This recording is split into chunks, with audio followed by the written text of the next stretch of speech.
देखो।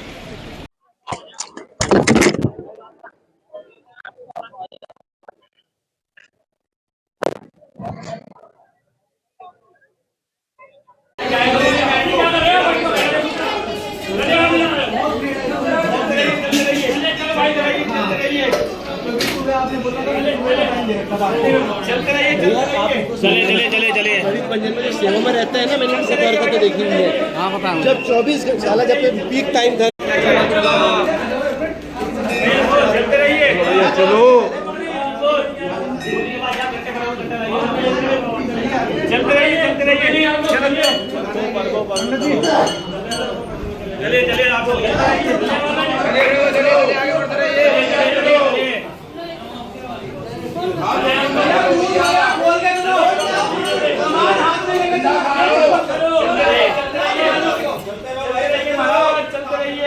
नाम क्या है? मेरा महेंद्र बिष्ट है।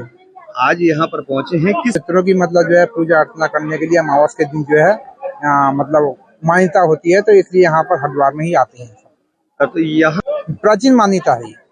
किस तरह से ये जो स्थान है ये किस शिला का स्थान है, प्राचीन मतलब जो है यहाँ पर मतलब पूजा पाठ होती है और इसी अनुसार मतलब जो है लोग पब्लिक आती है, सब जन आते हैं। यहाँ पर किस किस तरह की पूजा प्रार्थना की जाती है?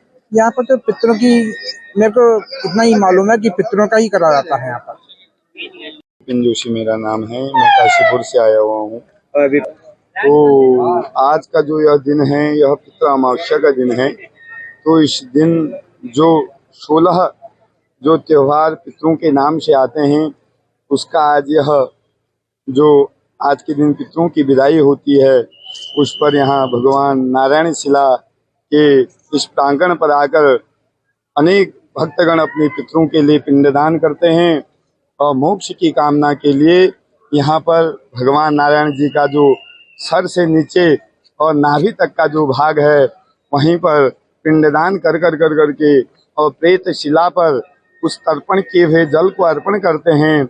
ऐसा माना गया है कि उस जल को उस प्रेत शिला पर अर्पण करने से उन पितरों को तृप्ति की प्रधानता होती है, जल तत्व की प्रधानता होती है और उन पिंडों को भगवान नारायण जी के धड़ पर स्पर्श करने से उन पितरों को भूमि तत्व की प्राप्ति होती है और उनके पितृ जो हैं इन अपने भक्तों को, अपने लोगों को, अपने परिवारजनों को ढेर सारा आशीर्वाद देते हैं और उस लोक में वो पितृ लोग आनंद की अनुभूति करते हैं। इसलिए इस त्योहार का, इस पितृ अमावस्या की बहुत मान्यता है। इस पितृ अमावस्या में जो भी तर्पण करता है, जो भी श्राद्ध करता है, अपने पितृ निमित्त जो भी अन्न वस्त्र दान करता है वह क्या है, मोक्ष का अधिकारी है। और पुत्र उस क्या पुंस नामक नरक से अपने पितरों को उतार लेता है और पुत्र का यही धर्म है। जो पुत्र और पुंस नाम नरक से अपने पितरों को ना तार सके वह पुत्र नहीं है।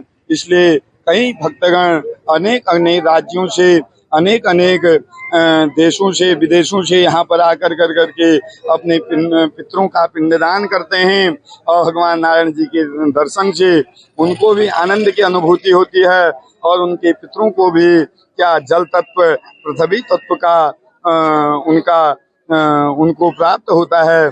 इसलिए इस दिन का बहुत सारा महत्व है। सभी को पिंडदान करना चाहिए, इस दिन तर्पण करना चाहिए और वैदिक ब्राह्मणों को घर में वेद पाठी ब्राह्मणों को बुला करके उनको भोजन आदि करा करके द्रव्य दक्षिणा दे करके अनेक प्रकार के दान देने चाहिए। धन्यवाद। कि जो 16 दिन का ये महले पक्ष है जिसमें हमारी श्रद्धा स्वीकार कर रहे हैं हमारे पितृ प्रतिदिन अपनी पार्वण श्राद्ध की तिथि पे घर पधार के हम उनके लिए श्रद्धा पूर्वक तर्पण, श्राद्ध कर्म की जितनी अलग अलग विधाएं हैं हम पिंडदान भी कर रहे हैं, हम उनको ब्राह्मण भोजन भी करा रहे हैं, गाय को भोजन भी करा रहे हैं, पंचबलि भी दे रहे हैं, अपने घर के ध्यानों को भी हम भोजन कराकर उनको प्रसन्न कर रहे हैं, जिनके दर्शन करके पितृ अति प्रसन्न हो जाते हैं। पर अब पितृ विसर्जन का समय आ गया, यानी कि पितरों का अपने यह लोक पितृलोक वापसी जाने का समय, यानी कि पितृ विसर्जनी अमावस्या।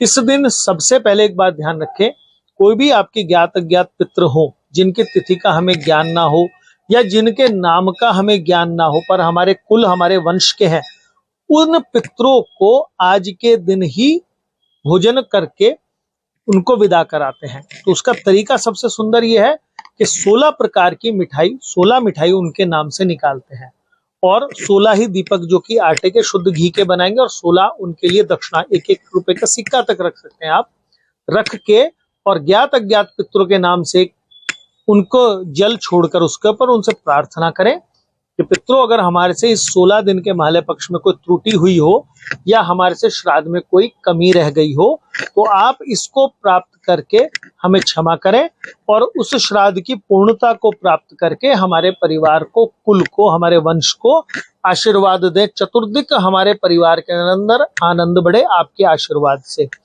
ऐसे करके वो 16 मिठाई और 16 दक्षिणाएं और 16 दीपक जल के नजदीक जाकर उसको जल प्रवाहित कर दें। अन्यथा अगर आपके नजदीक जल नहीं है तो पीपल के वृक्ष के नीचे या किसी पुरातन सूर्य मंदिर यानी कि शिव मंदिर में भी रख सकते हैं।